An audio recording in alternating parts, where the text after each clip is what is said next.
Hello friends, welcome to cook with Dayalini channel. இன்றைக்கி நம்ம என்ன ரெசிபி, நம்ம இன்றைக்கி ராகி களி பண்ண போகிறோம். அதுக்கு தேவையான அளவு எண்ணெய் விட்டுக்கலாம்.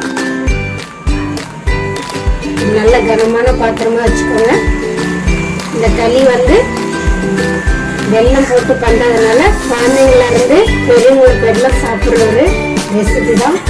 இது சளி அந்த மாதிரி இருமல் இருக்கிற மாதிரி டைமில் இந்த மாதிரி களி செஞ்சு சாப்பிட்டீங்கன்னா ரொம்ப நல்லாயிருக்கும். அதே சமயம் இது டிஃபன் என்ன பண்ணுறது காலையில் அப்படின்னு யோசிச்சுட்டு இருக்கீங்க. அந்த மாதிரி டைமில் இந்த களியை செஞ்சிங்கன்னா ரொம்ப ஹெல்த்தியாகவும் டேஸ்ட்டாகவும் இருக்கும். ஃபஸ்ட்டு ஒரு டேபிள் ஸ்பூன் கடுகு உளுந்து போட்டுக்கலாம். கடுகு நல்லா பொரியட்டுங்க.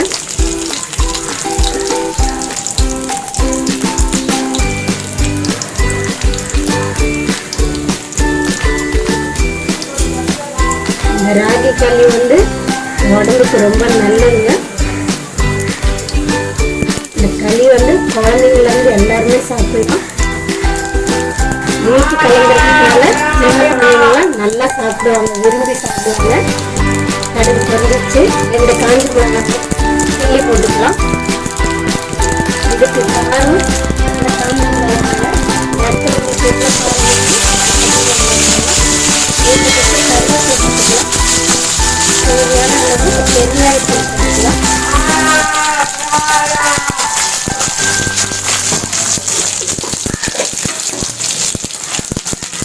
நல்லா அப்படியே ஒரு கிளறி விட்டுக்கலாம்.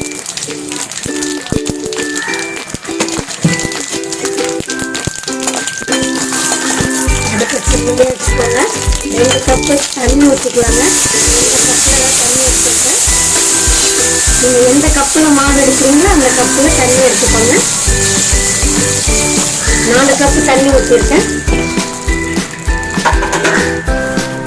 அந்த மாவு எந்த கப்பில் எடுக்கிறோமோ அதுக்கு ஏற்ற மாதிரி எடுத்துக்கோங்க. இது இனிப்பு தான் செய்கிறோம். அதில் கொஞ்சம் 1/4 டீஸ்பூன் உப்பு போட்டுக்கலாம். இந்த ஸ்டேஜில் ஒரு கைப்பிடி வெல்லம் துருவி வச்சுருக்கோம், அதையும் போட்டுக்கலாம். உங்களுக்கு காரம் உப்பு தேவையான அளவு போட்டுக்கோங்க. இது இனிப்பு டிஷ்ஷு, அதனால உப்பு சொன்ன அளவு போட்டால் போதும். எண்ணெயும் காரமும் மட்டும் உங்களுக்கு ஏற்ற மாதிரி போட்டுக்கோங்க. அதுதாங்க, வெல்லம் போட்டு தண்ணி கொதிக்க ஆரம்பிச்சிருச்சு. இந்த ஸ்டேஜில் நான் இந்த கப்பில் 1/2 கப்பு ராகி மாவு எடுத்திருக்கேன். அதை கொஞ்சம் கொஞ்சமாக சேர்த்துக்கலாம். அடுப்பை சிம்மில் வச்சுக்கோங்க. கை விடாமல் கிளறிட்டே இருங்க. ஏன்னா மாவு தண்ணியில் ஸ்ட்ரைட்டாக மிக்ஸ் பண்ணுறதுனால கட்டியாக ஆகும். நம்ம கை விடாமல் கிளறிக்கிட்டே இருந்தோம்னா இந்த கட்டி பபிள்ஸ் எல்லாம் சரியாயிடும். இந்த ஸ்டேஜில் மட்டும் நம்ம கை விடாமல் கிளறணுங்க.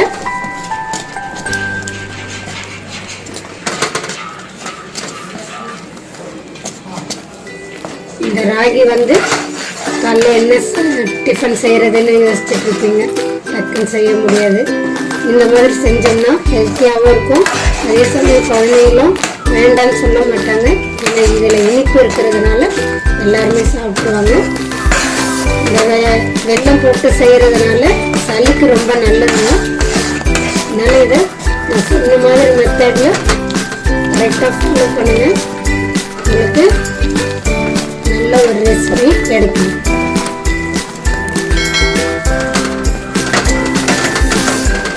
கைவிடாமல் கிளறிங்க. கிளறிக்கிட்டே இருங்க.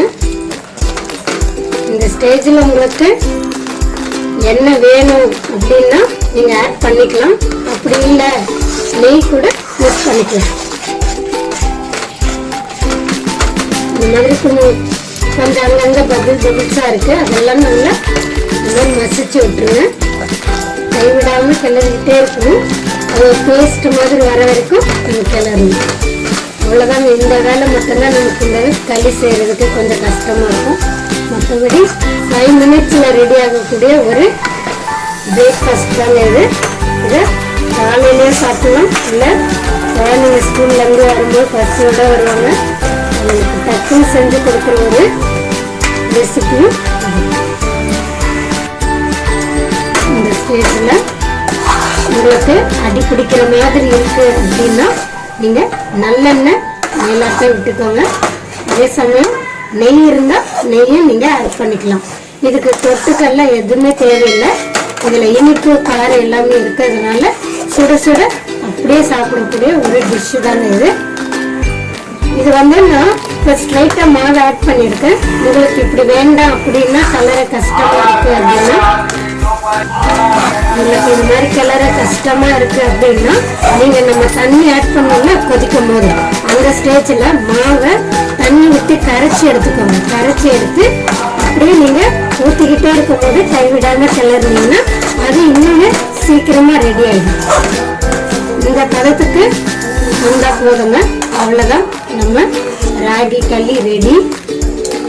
இது எப்படி இருக்குன்னு டேஸ்ட் பார்த்துடலாம் வாங்க. அவ்வளோதாங்க, நம்ம ராகி களி ரெடி ஆகிடுச்சு. இதை நம்ம வேறு ஒரு பிளேட்டுக்கு ட்ரான்ஸ்ஃபர் பண்ணிடலாம். கொஞ்சம் கலர் வேணும்னா நீங்கள் இன்னும் கொஞ்சம் தண்ணி மட்டும் ஆட் பண்ணிக்கோங்க. நான் இன்னைக்கு கொஞ்சம் கட்டியாக சாப்பிட்றதுக்காக நான் ரெடி பண்ணியிருக்கேன். உங்களுக்கு இன்னமும் கொஞ்சம் தலைன்னு வேணும்னா நான் சொன்ன அளவுலேயே இன்னும் 1 கப் தண்ணி ஆட் பண்ணிக்கோங்க. அவ்வளோதாங்க, நம்ம களி ரெடி. அவ்வளோதாங்க, நம்ம ராகி களி ரெடி ஆகிடுச்சு. இதை எப்படி இருக்குன்னு சாப்பிட்டு பார்த்துக்கலாம். சூடாக இருக்குங்க, கரெக்டாக இருக்குது. இனிப்பு காரம் எல்லாமே கரெக்டாக இருக்குது. நான் சொன்ன அளவுல எல்லாமே ஃபாலோ பண்ணுங்கள். உங்களுக்கு சரியான ராகி களி கிடைக்கும்.